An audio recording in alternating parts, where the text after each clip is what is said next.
orientadora de Ecuador-Venezuela, ¿está bien así, Mónica? No, yo soy Y buenas, Colombia, está muy bien, y buenas está noches muy bien. Colombia, y desde aquí a Argentina, y un grato agradecimiento al proveedor de este Zoom, el orientador y licenciado Jairo Hernández desde Costa Rica, quien nos va a ayudar técnicamente. Muchas gracias.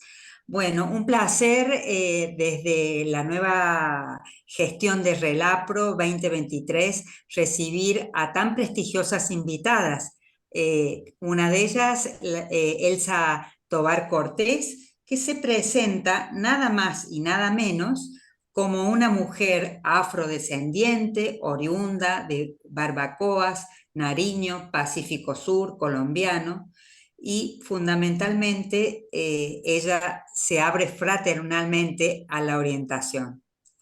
El CITA, nosotros cariñosamente los que la conocemos, decimos que ella no le gusta tanta presentación con títulos porque tiene, la verdad, una vasta trayectoria en orientación, es magíster, es psicóloga y también ha sido maestra de espacios escolares. ¿Es así, Elcita?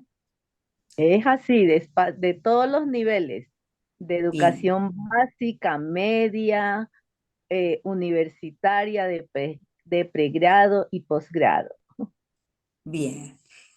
Y aquí tenemos a otra persona con otra trayectoria muy, vasta, llena de conocimiento, pero también una persona muy valiosa, que nos transmite alegría, que nos transmite sobre todo humildad y nos reconforta nuestro corazón y nuestro fraternal agradecimiento por estar esta noche con nosotros. Ella es Mónica Valencia, quien es orientadora y se ha formado como postdoctora. ¿Es así, Mónica? Ujú. Muchísimo estudio por detrás, Exactamente. muchísimo estudio por detrás y tenemos conocimiento desde la Relapro de una reciente publicación que seguramente después nos va a contar y lo va a difundir para nuestros colegas orientadores. Eh, Vamos a empezar con el cita para contarles que ella es como muy incursionadora en su país por todo el tema de la orientación y por el tema afroamericano. ¿Así es el cita? Por el tema afroamericano, correcto. Así Bien, que puedes preguntar desde allí. También tengo formación en eso. Tengo formación en Afro Latinoamérica y Afrocaribe. bien. Esa formación que vos tienes, ¿cómo podrías transmitirla a los orientadores de Latinoamérica? ¿Qué le dirías? ¿Qué mensaje le dirías? Hay mucho por decir, pero ¿qué mensaje podés transmitir con esa trayectoria y con todos esos nombres? ¿Sí? Para quienes no conocen tus conocimientos. ¿Qué nos dirías? Muchas gracias, querida Silvia. En primera instancia, además de saludarte a ti con un abrazo cariñoso, quiero saludar a nuestra querida Mónica Valencia, con quien he interactuado algunas veces y estoy gratamente agradecida e interesada en seguir nuestros trabajos conjuntos. De hecho, en este momento estamos en el trabajo de publicación de un libro en el que ella también participó y que posteriormente les comentaré. También, en primera instancia, quiero saludar a todas y todos los profesionales de RELAPRO, de la Red Latinoamericana de Profesionales de la Orientación, donde me siento como en casa, me siento agradecida de pertenecer, agradezco todas las contribuciones recibidas y también recíprocamente hago mis contribuciones. Yo soy psicopedagoga y psicóloga de formas de pregrados, pero también con formación en desarrollo del pensamiento, en investigación cualitativa fundamentalmente y en temas afro-latinoamericanos y afrocaribeños. Desde allí, la propuesta que siempre traigo para es la descolonización. Como somos de países colonizados, hemos recibido una educación también más centrada en Europa y en los centros de poder, en los países colonizadores. Y con eso a veces hemos, como dice Boaventura, hemos caído en el epistemicidio, es decir, que no hemos cultivado los conocimientos ancestrales propios de nuestras comunidades étnicas. Es una tarea pendiente de la educación y de la orientación. Desde 2010-15 aproximadamente, vengo trabajando en estos temas y me he presentado en algunos congresos internacionales con ponencias al respecto de repensar la orientación desde la mirada latinoamericana. Y esa mirada latinoamericana entraña la centración en filosofías del summa causal, es decir, en la filosofía de las comunidades maya ancestrales, descendientes de mayas, aztecas, muiscas, y también en las filosofías ancestrales de los pueblos afrodescendientes al cual pertenezco. Desde allí no se posibilita entonces, desde esa pluridiversidad, un único modelo, sino modelos incluyentes y fraternos. Las filosofías de los pueblos ancestrales pregonan, hablan e invitan a las fraternidades, a una mirada nosótrica del mundo, a una mirada afectuosa y afectiva, como es mi saludo para la relapro. No sé si es que dejo ahí, tú vas preguntando y vamos intercalando con Mónica, no sé cómo quieres, Es mi tan querida. interesante escucharte y es tan grato que por ahí uno no quiere cortarte. Cuando vos dices estas miradas nosótricas, ¿qué dificultades encuentras en la práctica de estas miradas nosótricas con este atravesamiento de la globalidad, por ejemplo?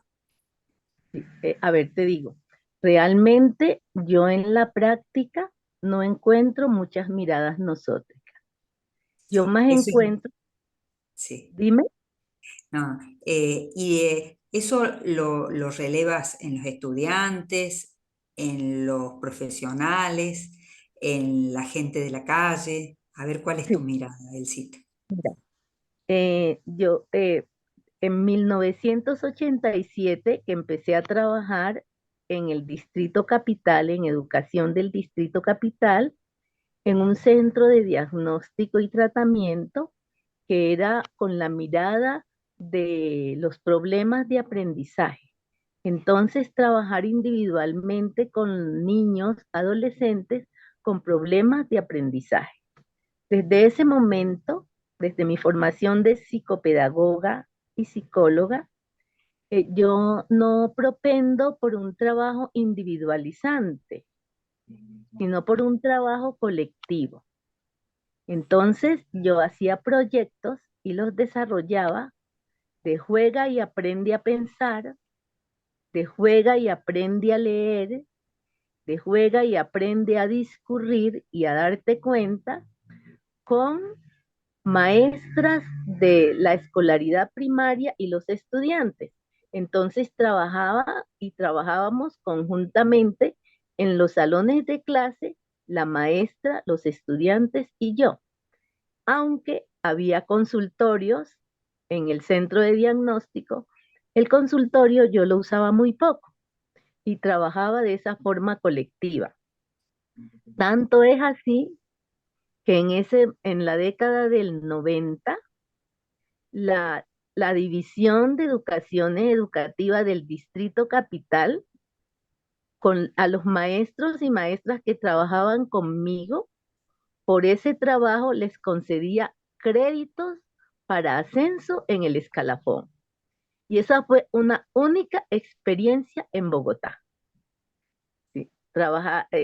Digamos, porque era el trabajo colectivo. A eso lo llamo nosótrico, a una mirada incluyente, tanto de los factores cognitivos, de los factores bióticos, es decir, biológicos, como de los factores culturales o antrópicos. Bien, Elcita. Y esta mirada de la interculturalidad que está apareciendo, ¿vos la tienes en cuenta para tu trabajo, para tu investigación?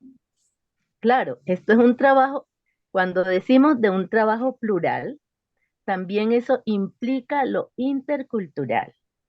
La interculturalidad viene, según algunos antropólogos sociales, viene en América Latina desde la década del 50, que empiezan a hablar de educación intercultural, salud intercultural, en pueblos originarios de Colombia, de Ecuador y de Venezuela.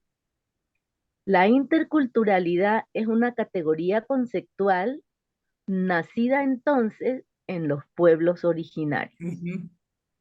Y esa interculturalidad que se habla mucho ya en todas las universidades, pero que a veces se deslinda del real significado que es para los pueblos originarios.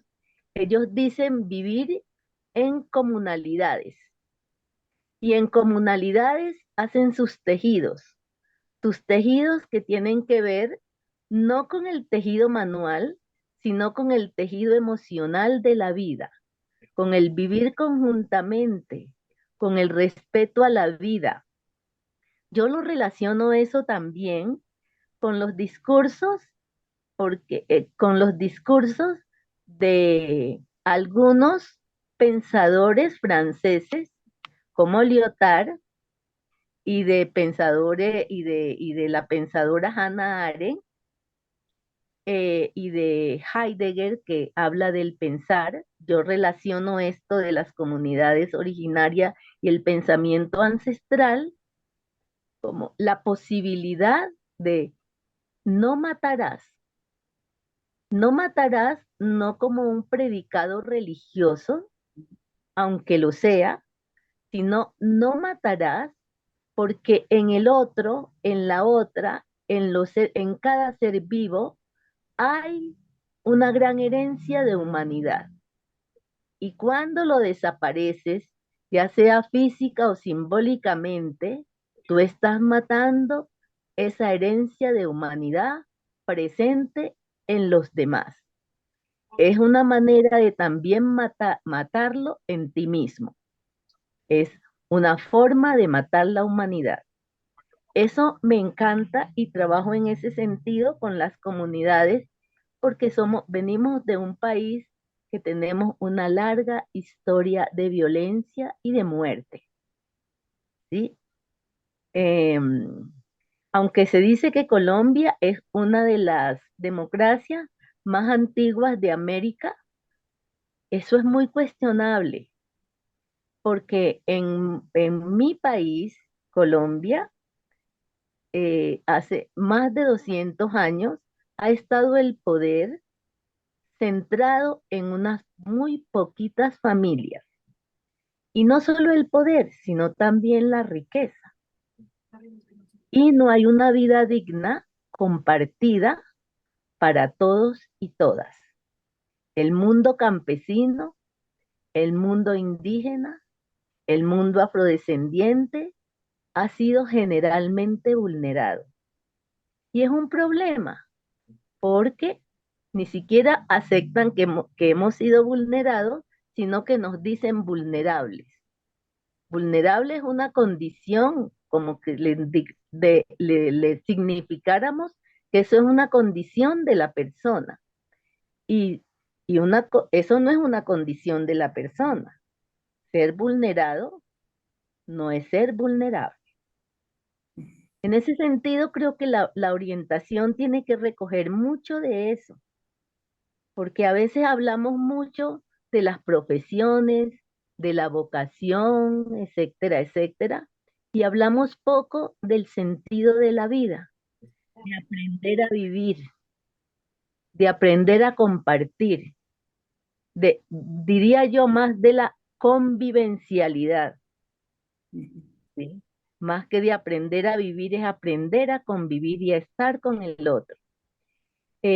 A veces en el mundo de la orientación más se trabaja desde la clínica, que es desde la posibilidad educativa de la transformación social, del aprender a leer y a escribir, como maneras de aprender también a leer el mundo y a soñar el mundo. Qué mensaje. ¿Qué opinas, Mónica, sobre lo que dice el cita? Realmente escucharla siempre nos deja sin palabras y nos invita a pensarnos y a pensar con otros los modos de actuar en el mundo. ¿Qué pensás? ¿Esto pasa también Exactamente, en Ecuador? exactamente, estimada Silvia. Primero déjame saludar. Me siento muy honrada de estar compartiendo este espacio con la maestra, con la docta profesora Elsa. No tengo la fortuna de conocerla y sí hemos compartido desde este punto de encuentro de la Relapro. Tenemos ya un tiempo, ¿no? Viéndonos, escuchándonos desde la virtualidad, que es este canal tan, tan interesante ahora para el relacionamiento. Gracias a ti también por esta oportunidad y este espacio.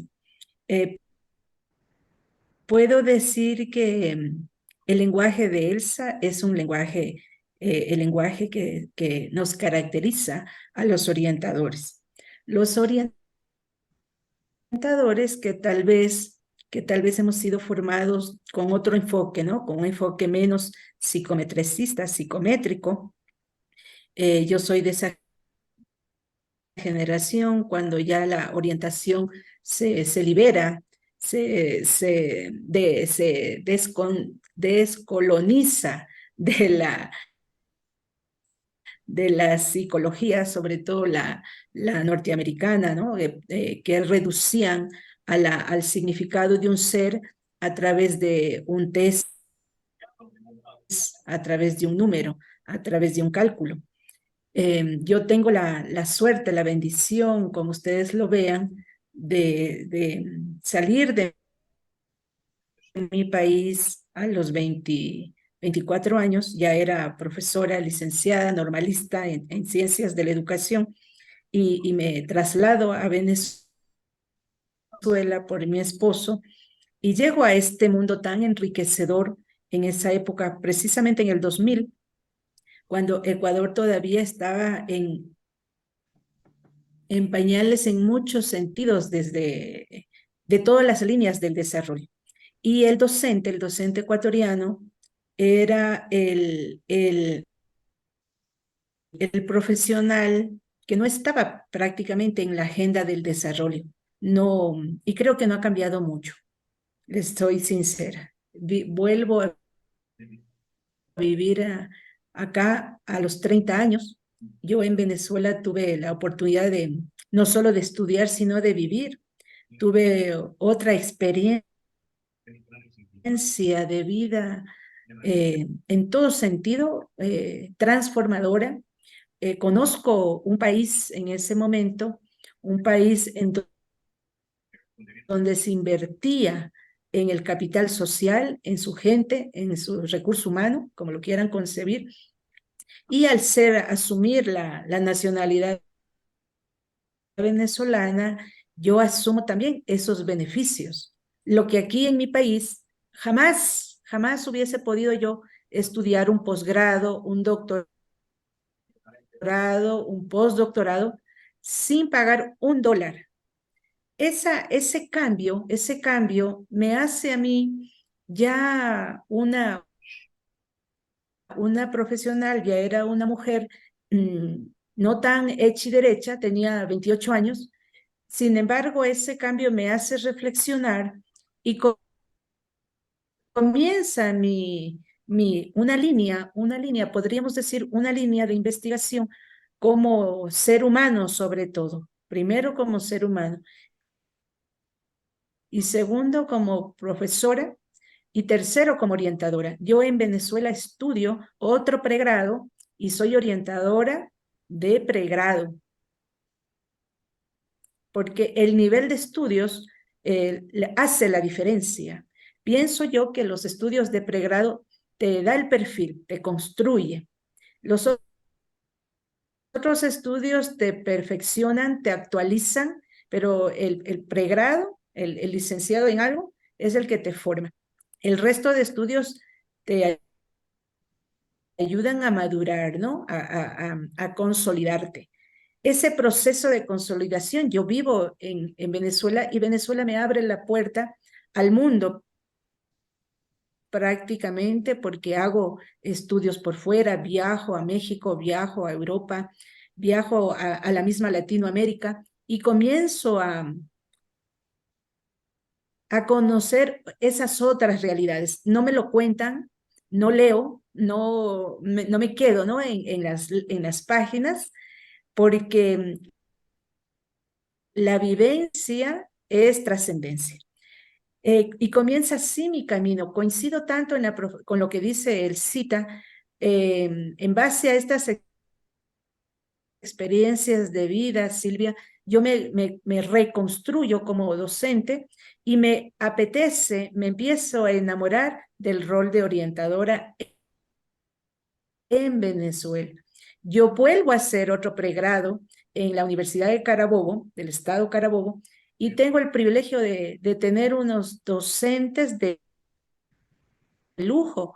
Ustedes le conocen al profesor Castillo, fundador de la Asociación de Orientadores, eh, la profesora Alida Malpica, la profesora Luisa Rojas, la profesora, se me fueron ahorita los nombres, la falta de continuidad pero son todo ese grupo de orientadores que ellos crean, ellos son parte del proceso en donde luchan. Yo voy a Venezuela cuando ya tenían un camino largo andado para que la orientación educativa sea parte de las políticas públicas del país. Por esta lucha, por este logro, es que en este país latinoamericano,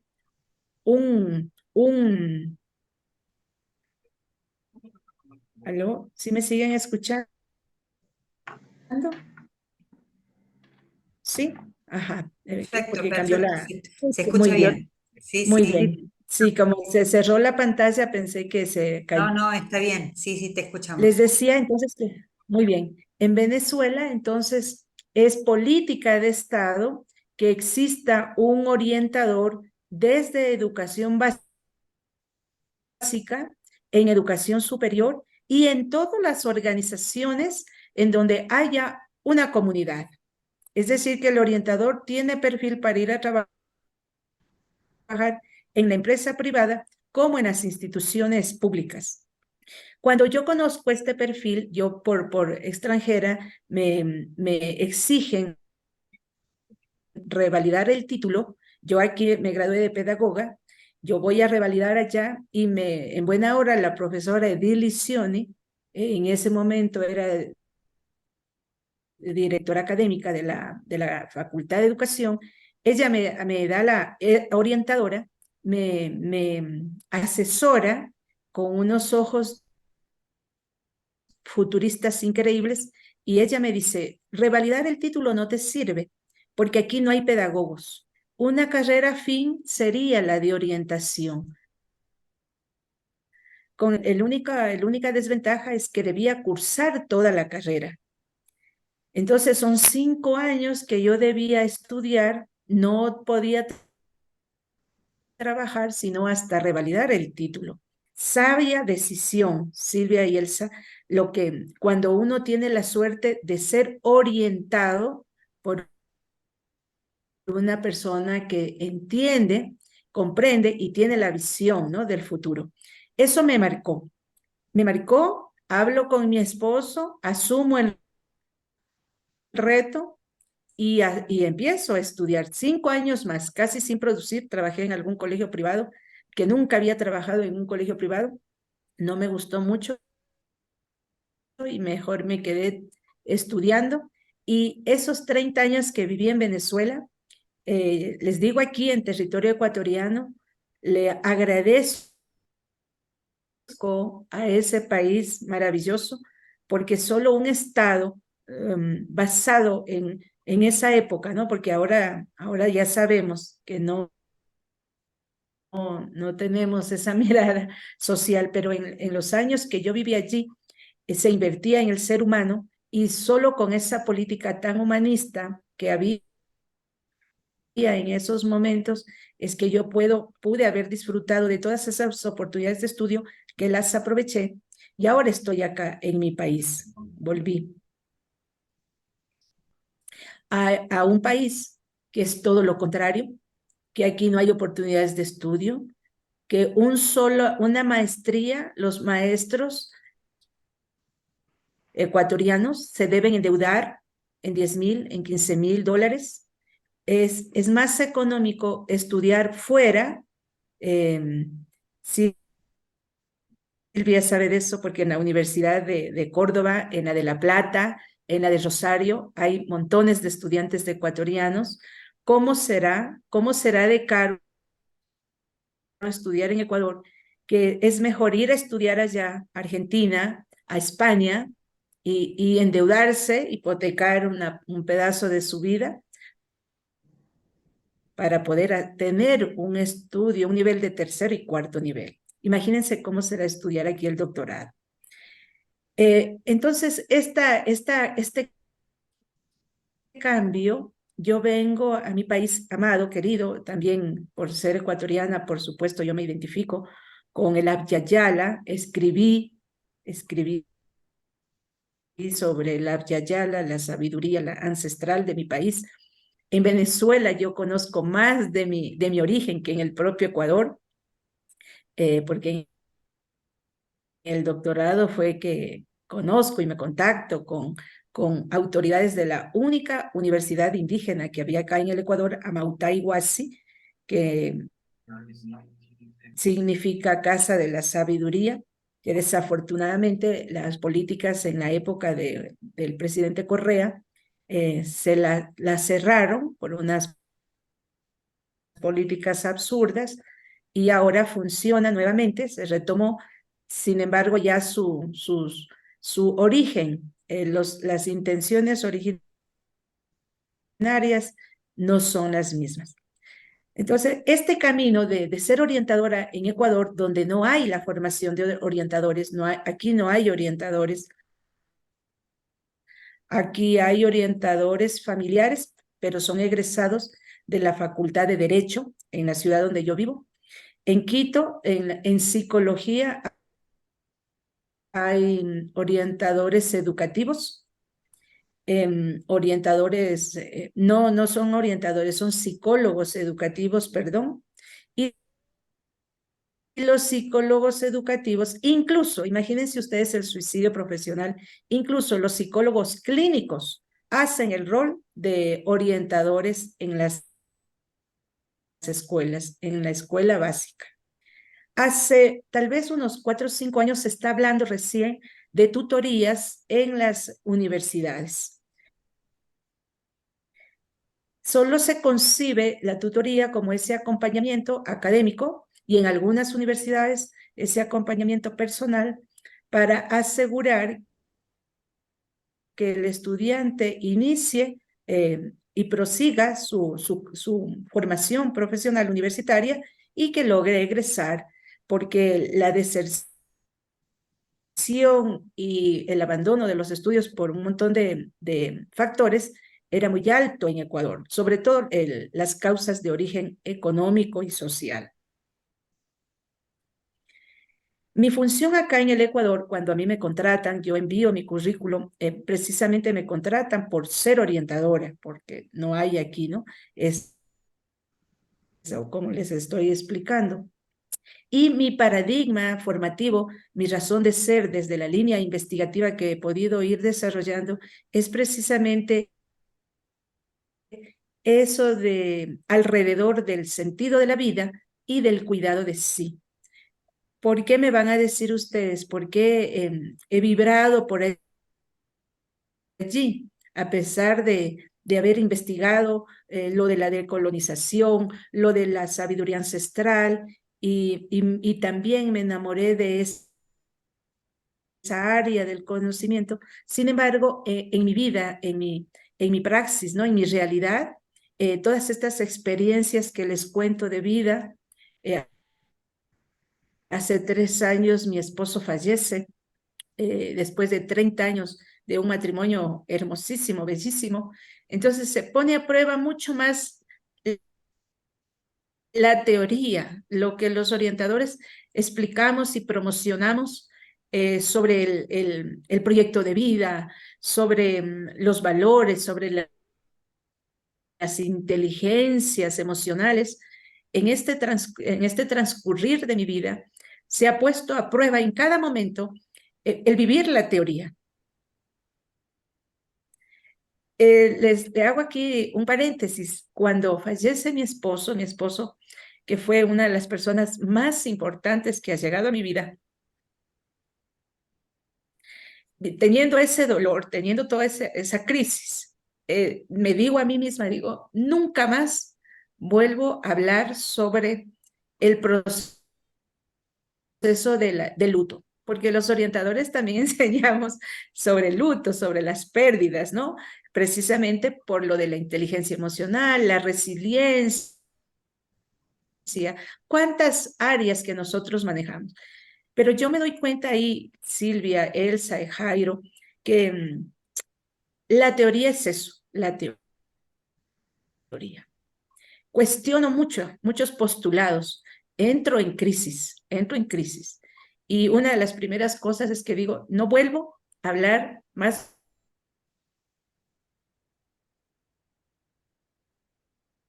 o en fruto, Fue la voz, porque, perdón, te fue la voz, no te escucho. Sí, se cortó ahí, aquí está bien, Mónica. Ahora sí, ahora sí. ahora sí. Ay, Sí, no me sí. explico qué será. Mónica, Mire, disculpa que te interrumpa. Mientras vos hablabas, yo decía, bueno, tiene que ver con esto, ¿no? De que el ser humano tal vez no se plantea el tema del sufrimiento, ¿eh? Porque la vida, así decía Víctor Frank también, es un enigma, y en ese enigma también está la muerte. Entonces, la vida y la muerte son enigmas, y en ese enigma, por ahí yo encuentro el deseo, el sentido de la vida. Entonces, el sentido de la vida tal vez no está en un proyecto tan académico, sino en la humanidad, en el nosótricos del que habla el cita, y en la misma humanidad donde nos acompañamos y de alguna manera sufrimos y nos alegramos y nos encontramos y nos entrelazamos también. Me parece que forma parte de eso, ¿no? Ahí, y recordaba mientras vos hablabas una frase que a mí me pega como muy, muy de cerca, porque bueno, yo soy seguidora y me he formado también en estos últimos años con Víctor Frank. Entonces, él dice, si hay en la vida un porqué, se encuentra con alegría el cómo, ¿no es cierto? Siempre es como que hay un porqué, un sentido, ¿eh? Y él lo demostró desde su propio sufrimiento, desde su propia historia, ¿no? Sin transmitirnos ninguna religiosidad, sino que nos transmitía espiritualidad, encuentro y sobre todo esperanza, que de alguna manera creo que es lo que vos intentás decir, y Elsa, con toda su sabiduría, también, si me permiten, con todo respeto. ¿Estás por ahí, Elsita? Sí, hola, hermosa. Sí, También yo quiero decir que con Mónica me siento afectivamente muy cercana por varias razones.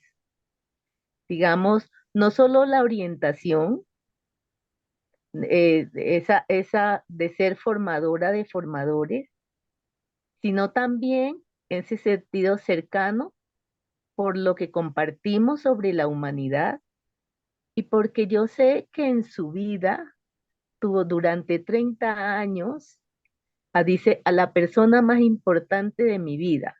Su esposo era un afrodescendiente, un pintor afrodescendiente.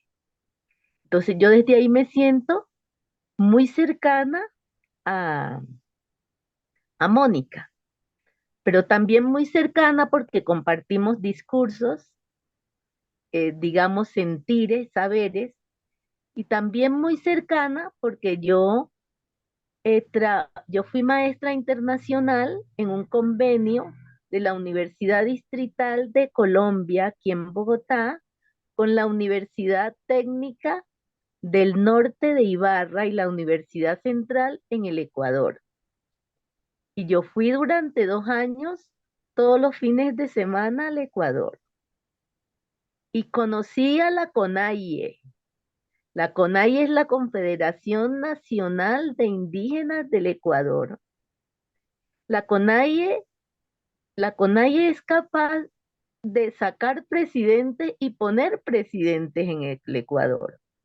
Y yo amaba, digamos, yo trabajé generalmente con médicos, la formación en médicos, yo trabajaba sobre todo los proyectos de investigación, pero trabajé con médicos, con psicólogos, sobre todo, del área de la salud.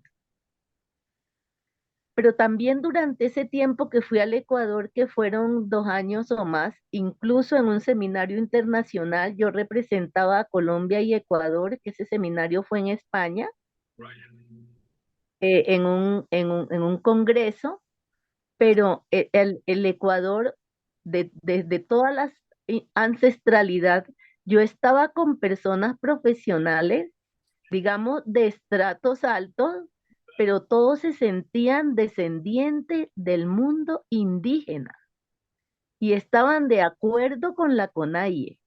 Eso lo amé muchas veces y estuve siquiera en 6 congresos internacionales en el Ecuador también en esa época. Entonces, desde ahí, pero digamos, volviendo a la orientación, es como todo eso se suma para que yo llegue en el sentido de la defensa de los conocimientos y de las cosmogonías de los pueblos originarios.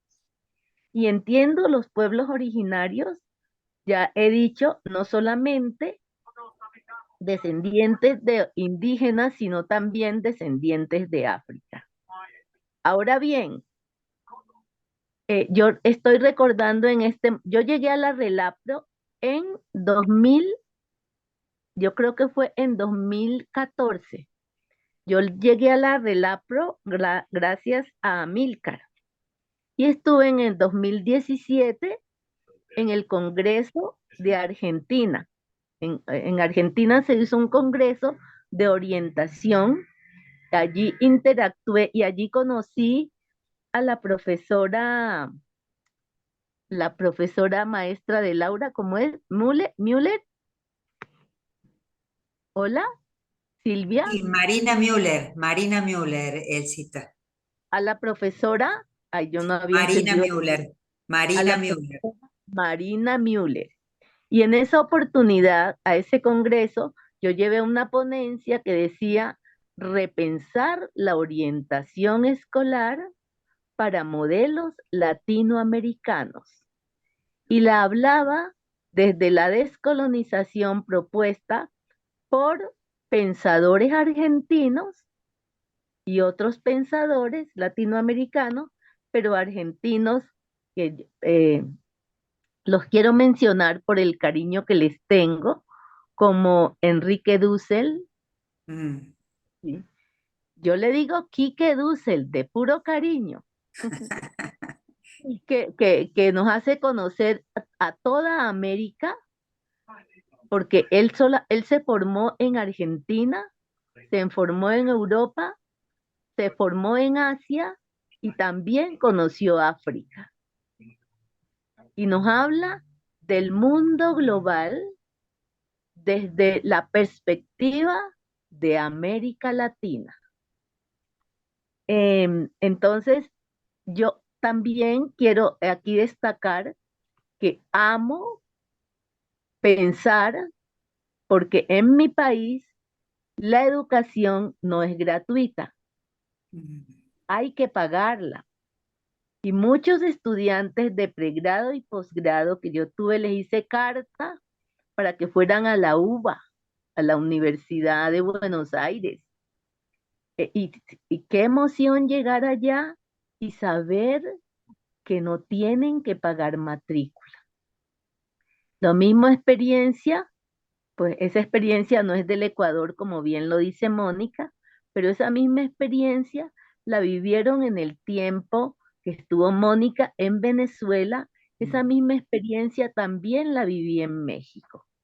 Y eso me hace pensar que somos pueblos grandes y que desde ser pueblos grandes podemos descentrarnos de los modelos eurocéntricos para pensar en nuestras propias maneras de educarnos y educarnos en nuestro mundo y hacer un mundo más próspero, a la vida digna, al acceso a los derechos desde nosotros mismos, sin renunciar a esos otros aprendizajes y a esos otros autores, porque se trata de la pluralidad y la pluridiversidad, y no la centración en unas únicas filosofías como las hemos traído. Desde la orientación, eh, digamos, he trabajado también autores argentinos, por ejemplo, Marta Chuare. Yo soy psicóloga más de cognitiva y contextualista. Digamos, el contextualismo es más de la psicología rusa. Vygotsky, Leontief, Luria, la Ujú. formación de la mente social, ¿sí? Desde esa perspectiva soy. Y esa perspectiva no es contraria, sino que más bien es agonista, que no antagonista, con las filosofías de los pueblos ancestrales, porque también son desde la construcción social del hombre, el otro en mi propia construcción y yo en la construcción del otro. Yo creo que esos discursos son pocos trabajados en la formación de los orientadores y son muy necesarios, así como a nuestro amado Víctor Frank. Yo sé Mm. que tú lo quieres mucho, querida Silvia. Nosotros también. Sí, sí. Y en relación, yo pensaba en, es como difícil preguntarte, Elcita, porque uno se emociona de escucharte, ¿no?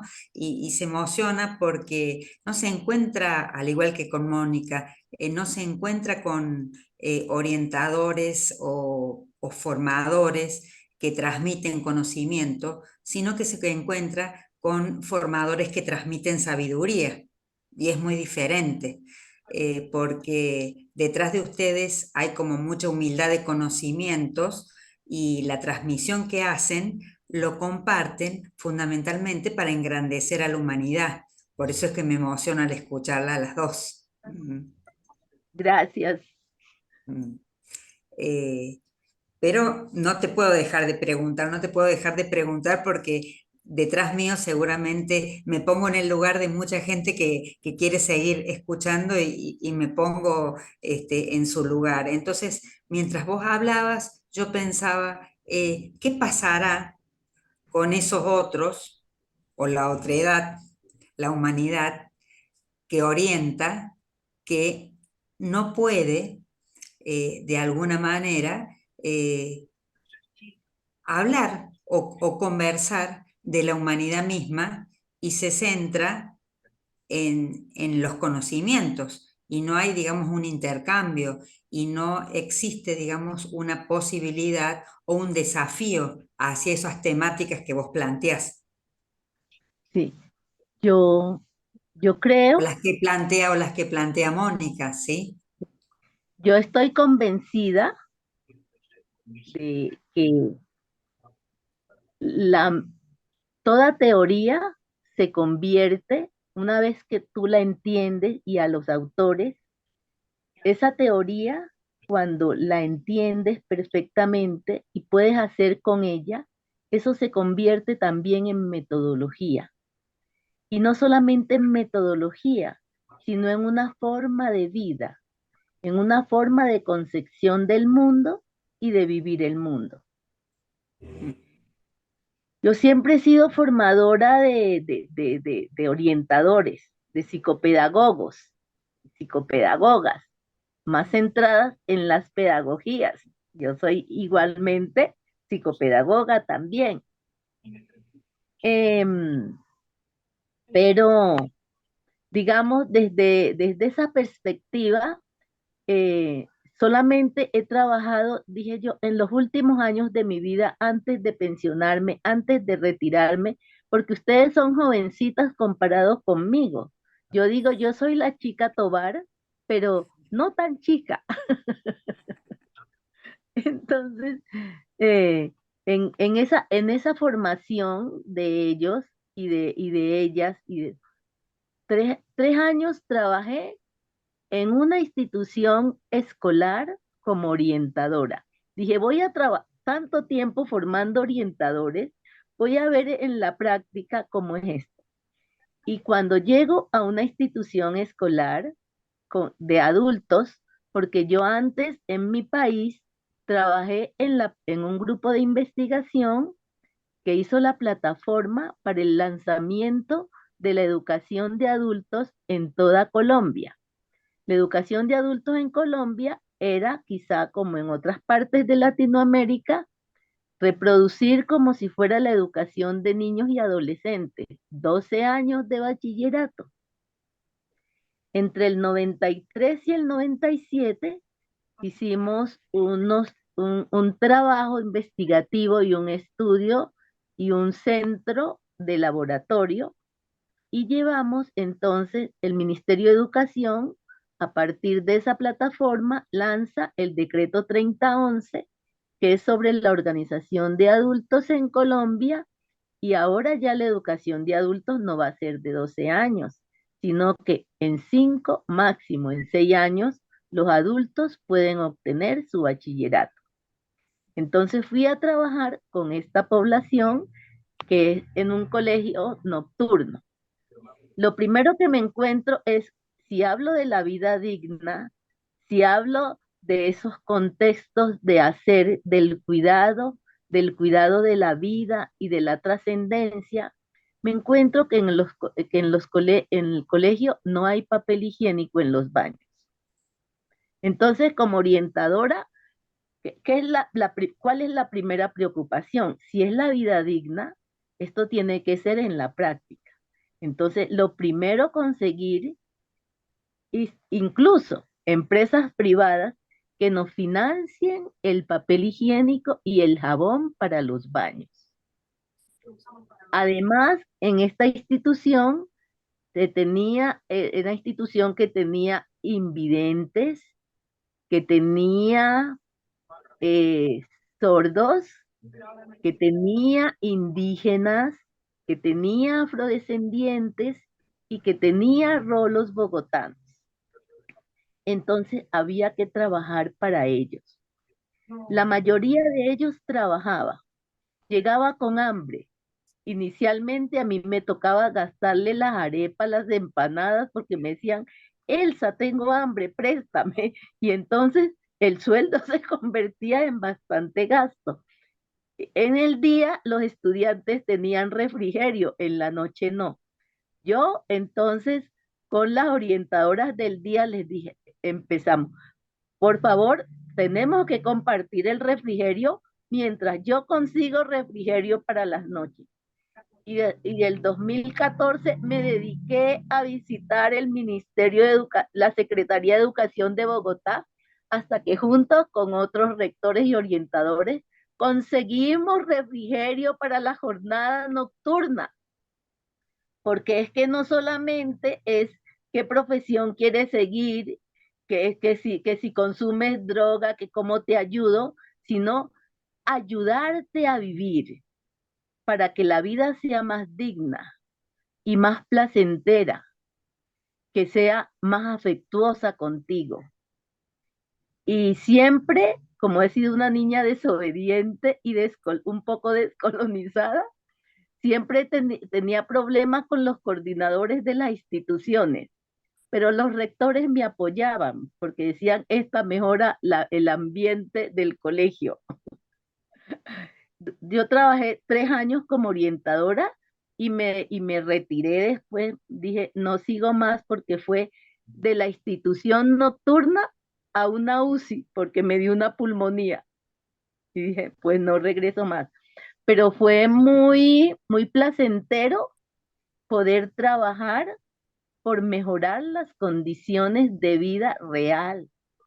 Y ahí yo me encontré que los orientadores a veces en Colombia quieren ser los doctores de oficina. Y no, yo siempre les decía, doctora, cuando me decía, no les decía, yo soy la maestra Elsa, o también me puedes decir desorientadora. Entonces a veces me decían desorientadora. Bueno, yo gocé mucho eso y lo viví intensamente, y después hasta incluso lo he escrito. Ayer, ayer fue 20, yo estuve en la Feria del Libro, en este momento está la Feria del Libro en Bogotá, y estuve en el lanzamiento de uno de mis libros. He escrito, tengo varios libros con escritura individual y también con coautoría. El libro sobre desarrollo del pensamiento y la posibilidad comunicativa es para educadores y orientadores, centrados no en la reproducción, sino en la creación y en el pensar, porque hay algo que desde la década del 90 he acuñado, es que los seres humanos, y como los maestros, las maestras, los orientadores, orientadoras, los adolescentes, los estudiantes, la juventud, los adultos, somos seres humanos, todos somos pensantes. La condición fundamental del ser humano es pensar, afectarse y sentir. ¿Sí? Entonces somos inteligencia racional, inteligencia sentiente, inteligencia emocional, inteligencia afectante. Es decir, estamos y nos amamos. ¿Sí? Y convivimos. Y somos libres, eso es lo importante, ¿no? El concepto de libertad. Buscamos la emancipación, porque como le decía a los estudiantes, no hay nadie más libre que un maestro o una maestra en un salón de clases. Pero el problema se convierte cuando él mismo no es libre. Claro. Porque el que vive reproduciendo no es libre. El que vive reproduciendo no es libre. Y en la escuela, en la institución escolar, a veces se vive mucha reproducción. ¿Sí? Entonces, pues desde ahí nos entrañamos esos desarrollos, ese cuidado de sí, ese cuidado del otro, ese cuidado de lo otro. Como Mónica antes acabó, yo también conocí la experiencia de la Universidad de la Sabiduría, y en el Ecuador hay una universidad que llama mucho la atención para la formación del orientador y de los educadores, que es la Universidad Andina Simón Bolívar. La Universidad Andina Simón Bolívar del Ecuador es la única universidad latinoamericana cuyas líneas de investigación están centradas en las comunidades étnicas, indígenas y afrodescendientes. Y, por ejemplo, Catherine Walls. Catherine Walls es norteamericana, pero es casada con Juan. Juan es uno de los fundadores de la Universidad de la Sabiduría, de la Wantawasi, como tú decías. Yo no sé pronunciar muy bien eso, Mónica. ¿Sí? Y ella trabaja mucho las educaciones otras y la Sí, es descolonización. Amautai. ¿Cómo es? Amautai Guasi. Que es Amautai. Universidad de la Sabiduría, Casa de la Hay es Sabiduría. sabiduría y Guasi es casa. Ajá. Sí, Y sí, tengo eso, eso, la fortuna eso es, de haber asistido a varios, perdón, Elcita. eso es bosquejo. Sí, es quichua, quichua y como te decía, Ese ella tiene bastantes quechua o años es ya acá en que vos, Ecuador. No, es quichua, quichua, quichua, quichua, quichua, ajá. La ya, lengua originaria de acá de Ecuador, quichua, porque el quechua con E es de Perú. sí, sí, sí, hay quechua y quichua. Ujú. Ujú. Y allí, Mónica, discúlpame, allí, Mónica, en esa universidad, ¿qué carreras existen? Qué interesante, ¿no?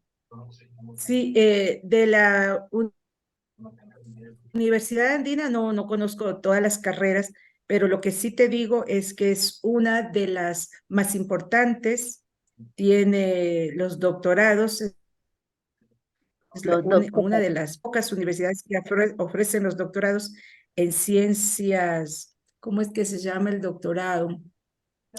Algo de antropología y Ujú. las ciencias ancestrales. Muy poca gente puede estudiar porque son estudios costosos, y hay también estudios postdoctorales, también. allí hay Sin maestros, agregado, tú no puedes costearte estudios en la Universidad Andina. Sí tienen cursos gratuitos, producen una cantidad de libros y de revistas increíblemente, pero como es una universidad a nivel latinoamericana, tienen financiamiento, entonces producen bastante. Está ubicada en Quito, en la capital, y como les digo, tengo yo un compañero que está haciendo sus estudios de postdoctorales, ya es un profesor titular agregado que tiene un sueldo sobre los $4,000, entonces solo así es que se puede pagar unos estudios en la Universidad Andina del Ecuador. No es del todo accesible. yo sé que es una universidad privada, también sé que se puede acceder a algunas becas. Hay muchos colombianos, varios colombianos que han hecho el doctorado allá y han venido a trabajar la epistemologías indígenas sobre todo. También esa universidad andina es porque, bueno, yo compro algunos libros de ellos, de su producción, los leo y los he trabajado con estudiantes de pregrado y posgrado. Y también tiene maestros de descendientes de indígenas también y maestros afrodescendientes. Eso tiene de particular la Universidad Andina Simón Bolívar del Ecuador. Bueno, aquí en Ecuador, desde la época, déjenme participar en esta información de las universidades acá en Ecuador, más o menos, no recuerdo en qué años fue, yo no vivía aquí aún, este presidente famoso, ¿no? Rafael Correa. Él Rafael fue Correa. sí, de los presidentes de la época democrática, eh, después de Jaime Roldós Aguilera, en el 79, yo estaba saliendo de la escuela cuando este presidente Jaime Roldós fue el que vuelve a la democracia al país y él invierte, él sube tal vez el 50, el 70% del presupuesto que tenía la educación, él lo duplica prácticamente. Los maestros ganaban en esa época, por decirles, 100 sucres y Jaime Roldós les subió a unos 300 sucres, así, ¿no? Que nadie no lo creía. Pero eso en el 1979, imagínense cuántos años. Viene el señor Correa y los maestros otra vez quedan en la agenda del olvido y viene Correa y él invierte en educación. Pero Tiene Correa es aciertos, reciente. Correa es reciente realmente. perdón, sí, claro, él entra, no sé si fue en el 2005, 2007, por 2 periodos consecutivos. Ajá. Entonces, él crea 4 universidades emblemáticas, 2 de ciencias puras, una de Universidad de las Artes en Guayaquil y la otra la de las ciencias de la educación, la UNAED, donde yo actualmente trabajo. Cierra algunas facultades donde formaban educadores para concentrar todo el dinero y todas las fuerzas en esta Universidad Nacional de Educación. Y como aquí no había PhD, no había doctores, no había profesionales de ese nivel de estudios, él trae a muchísimos extranjeros, y en esta apertura, ¿no? De traer a extranjeros con académicos de renombre, con mucha trayectoria, sobre todo en investigación, entonces también vienen a otras universidades. Ahí es cuando tiene esta apertura la Universidad Andina, apoyada en ese momento por este presidente. Las 4 universidades aún existen con muchas dificultades porque ya el apoyo tanto a la ciencia como a la educación y a las artes ya no tiene la misma perspectiva. Si antes tenían estas universidades unos financiamientos altísimos, ahora han reducido tal vez a más del 50%. Incluso hubo una época en el gobierno pasado que por la crisis económica cancelaron a muchos PhD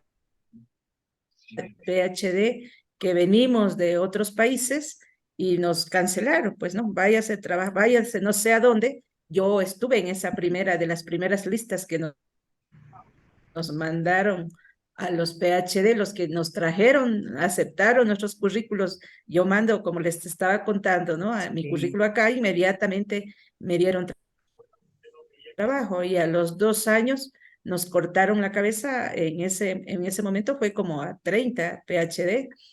Muchos ecuatorianos retornados nos dejaron así. Fue muy crítica la situación.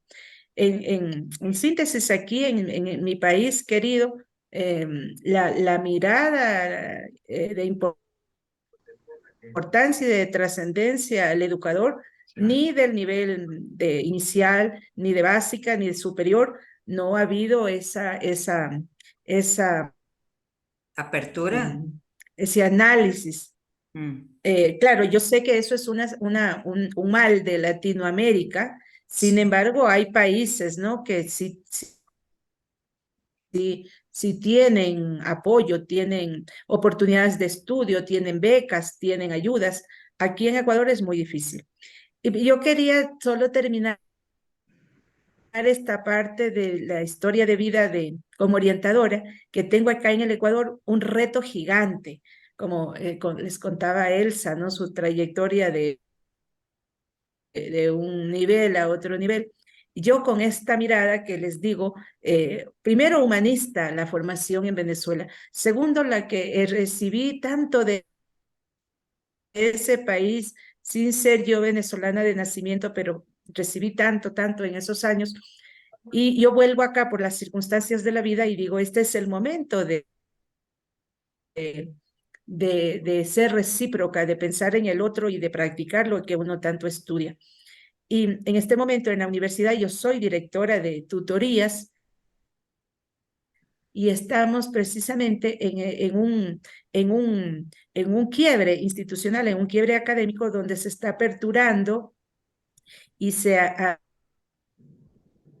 está como mirando la importancia del orientador en la formación del otro. En este caso, el otro es un futuro docente. Sin embargo, la mirada de esta universidad es la de la ecosistémica, la de que el otro es tan respetable, tan humano, tan tan otro como yo mismo, ¿no? Los términos del filósofo que se me fue el nombre. Entonces, esta mirada formación, de la formación de los futuros docentes investigadores acá ecuatorianos, la universidad tiene una perspectiva de formación diferente. No se busca solamente lo científico, sino sobre todo lo humano desde el respeto de la diversidad, de la inclusión, de de la diversidad, porque aquí tenemos, creo que son como 108 nacionalidades y 40 y algo pueblos originarios.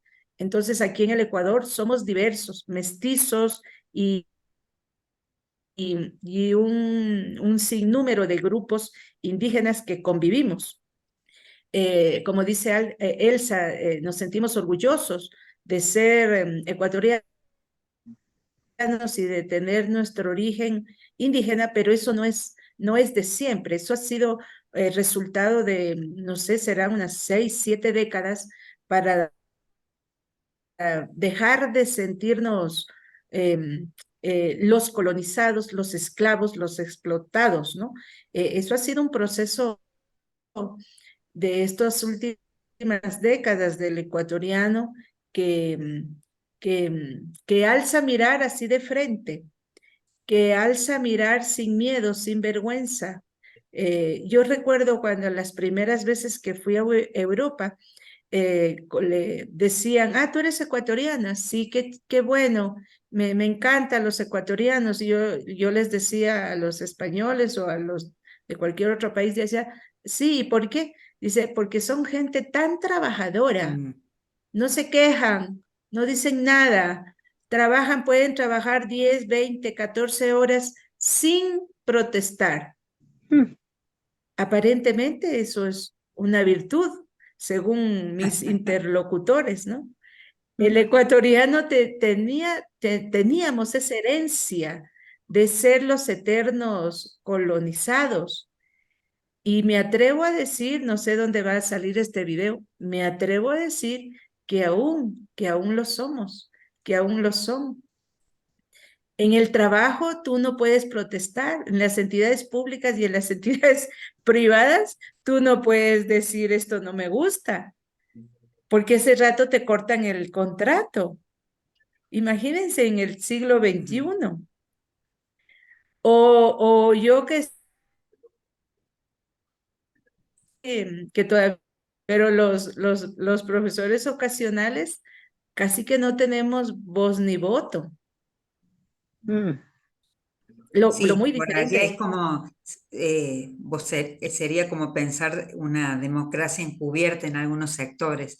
Sí, en nuestro país también pasa, pero bueno, ya tendríamos que ponernos a conversar sobre temas políticos y demás y los sufrimientos por los que atraviesan las distintas clases sociales, que quizás sería otro tema a trabajar. El mensaje es dejar eh, a los orientadores latinoamericanos y a los futuros orientadores esta concepción de la que transmitió tan claramente el CITA en relación a la otredad, al paradigma del nosótricos y a las raíces de las que tenemos todos los latinoamericanos. Y yo, como para terminar, me gustaría que nos cuentes un poquito más, Mónica, sobre tu investigación. Bueno, es alrededor de esto que para mí es una marca de vida, ¿no? El sentido de la vida. Como les digo, eso yo lo he vivido de piel adentro, ajá, no solo es los textos, la literatura, los teóricos, sino ha sido una inquietud interna desde que yo era adolescente, ¿no? ¿Qué quiero yo hacer con mi vida? En los estudios postdoctorales se hace una investigación que se lleva a la acción y continúo con esa misma línea. Se llama el eterno matiz, que es un término latino que significa el eterno aprendizaje, el eterno aprendiz, perdón, el eterno aprendiz. En este artículo que ya está publicado,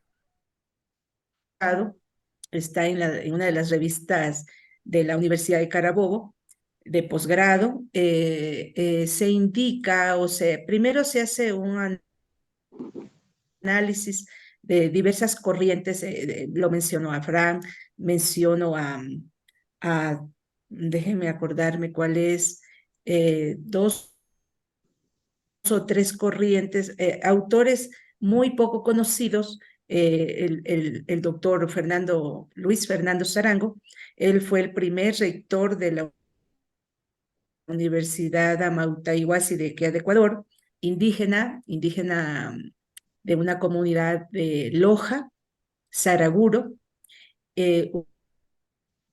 un doctor que se ha especializado en la pedagogía de la ternura. Y él habla también de esto, del encuentro con uno mismo para poder acompañar. A través de la voz de él, de la voz de Frank, yo sintetizo que esto de la búsqueda es un camino permanente, que nos vamos creciendo a través de las circunstancias de la vida, a través de encuentro con el otro, porque nadie crece solo. Eso es una de las axiomas que manejo en todas estas publicaciones, que el uno afecta al otro, incluso sin querer, ¿no? La acción social que tiene el ser humano por ser humano, nos afectamos, nos provocamos algo en el otro. Este caminar para como construirse como ser humano, aparte de las recomendaciones y las teorías que yo pueda sintetizar, he usado más mis reflexiones como ser humano. Ese otro pueden ser cualquier otro. Elsa en este momento sin duda nos afectó y nos afectará mientras le sigamos escuchando y compartiendo.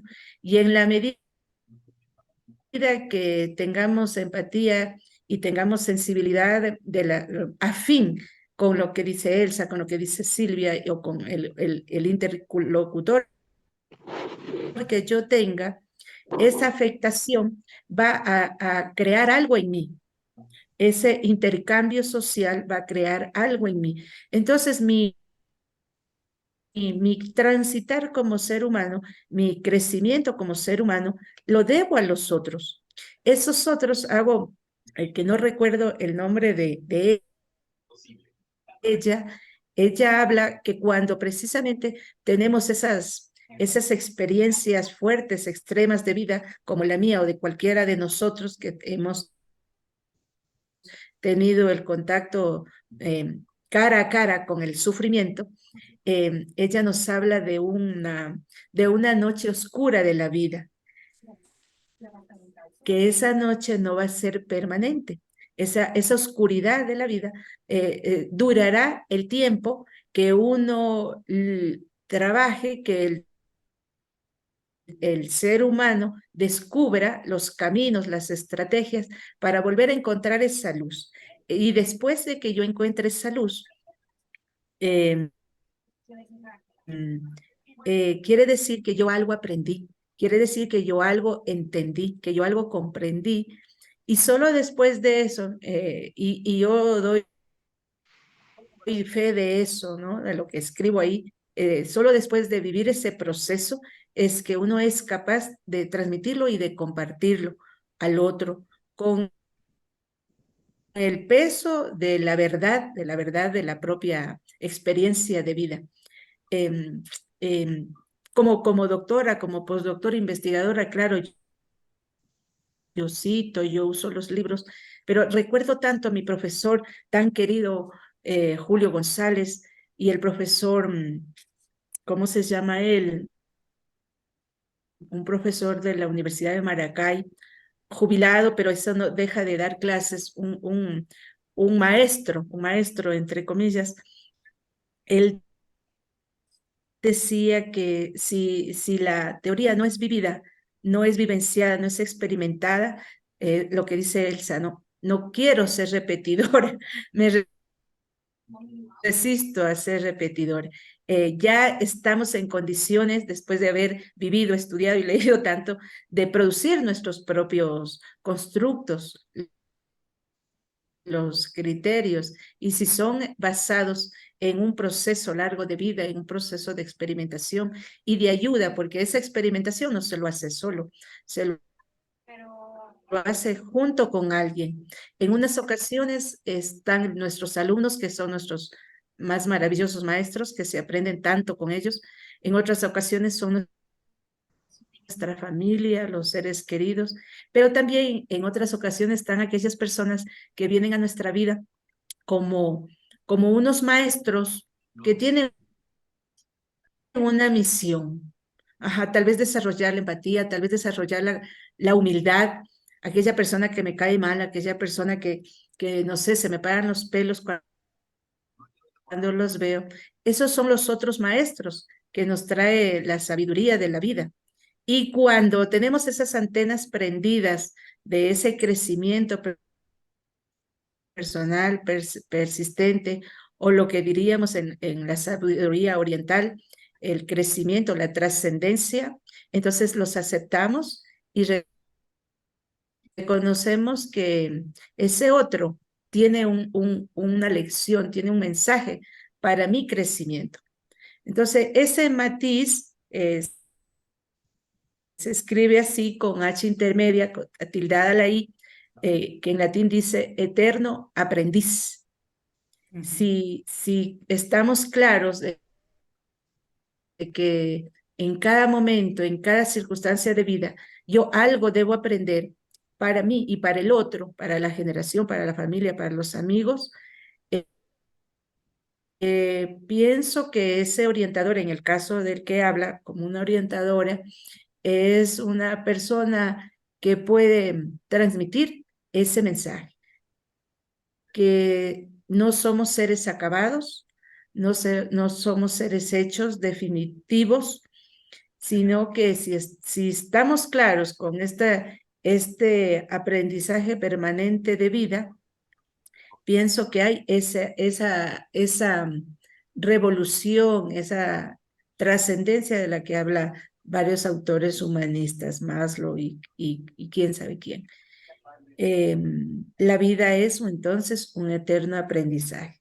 Y si nos detenemos, como yo casi, ¿no? Casi me detengo por la tristeza que tuve, ahora les hablo con toda la alegría de que he comprendido que esto es parte de la vida, como decía Silvia, la alegría, la tristeza, el dolor, el descanso, la luz, el sol, la oscuridad. Esa es la vida que tenemos que vivir como seres humanos en proceso. Muchas gracias, Mónica y Elsa. Es tan valioso lo que han compartido ustedes, no solo para mí que he podido escucharlas directamente, sino lo va a ser para aquellos orientadores que van a escuchar esto grabado. Les agradezco un montón y esto merece un capítulo 2, un 3, un 4, un 5, porque somos eternos aprendices, como decís, Mónica. Muchas gracias de todo corazón, Elcita y Mónica.